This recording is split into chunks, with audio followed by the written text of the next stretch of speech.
মনটা চাইতেছে ছোট লোকটারে একটা করতে। মোরল করে যতটা খারাপ ভাবছিলাম আসলে এরা এতটা খারাপ না। আসসালামু আলাইকুম ভিউয়ার্স, কি অবস্থা সবার? আশা করি সকলেই ভালো আছেন। আর হ্যাঁ, আমি আপনাদের দয়ায় অনেক অনেক ভালো আছি। আবারও আপনাদের মাঝে নিয়ে আসলাম ইগল টিমের খুবই সুন্দর একটি নাটক ধনী গরিবের লড়াই পর্ব 39 নম্বর পর্বটি অলরেডি ইউটিউবে আপলোড করা হয়েছে, সেটা আপনাদের মাঝে এখন এক্সপ্লেন করব। সো ধৈর্য সহকারে পুরো ভিডিওটি দেখতে থাকুন। আর হ্যাঁ, আমাদের চ্যানেলে নতুন হয়ে দেখলে এখনই একটা সাবস্ক্রাইব করে পাশে থাকুন। ভিউয়ার্স, নাটকের মোড় অন্যদিকে ঘুরে গেছে। এদিকে সবাই মিলমিশ হওয়া শুরু করেছে, কিন্তু বেড়েছে শুধু রিমা এবং তার জামাই সোহাগের মধ্যে দূরত্ব। বড় মোরলের ছেলে রিমাকে চকলেট খাইয়ে দেয়, সেটাই দেখতে পেয়ে যায় সোহাগ। এবং বড় মোরলের ছেলে রিমাকে আগে মনে মনে পছন্দ করত, সেটাই প্রকাশ করে দেয় এবং সেটা সোহাগ শুনতে পেয়ে যায়। এরপর থেকে সোহাগ রিমার সাথে খারাপ ব্যবহার শুরু করে দেয় এবং তাদের মধ্যে ফাটল ধরতে শুরু করে।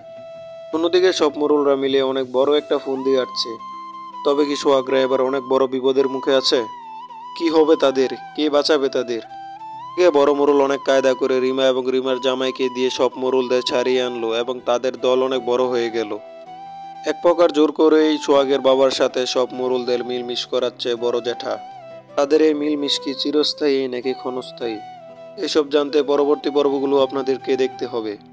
আর এরকম নতুন নতুন নাটকের আপডেট সর্বপ্রথম আমাদের চ্যানেলেই পেয়ে যাবেন আপনারা। আমাদের চ্যানেলে নতুন হয়ে থাকলে এখন একটা সাবস্ক্রাইব করে রাখুন আর একটা লাইক, এবং ভিডিওটি কেমন লাগলো কমেন্ট বক্সে বলে যাবেন। আপনাদের একটা লাইক কমেন্ট আমাদের পরবর্তী ভিডিওটি বানানোর জন্য উৎসাহিত করে। এতক্ষণ ভিডিওটি দেখার জন্য ধন্যবাদ। যারা যারা 40 নম্বর পর্বের জন্য অপেক্ষা করছেন, তা মঙ্গলবার বিকাল 4টায় 30 নম্বর পর্বটি ইগল টিম ইউটিউব চ্যানেলে আপলোড করা হবে। সে পর্যন্ত ভালো থাকুন, সুস্থ থাকুন, আল্লাহ হাফিজ।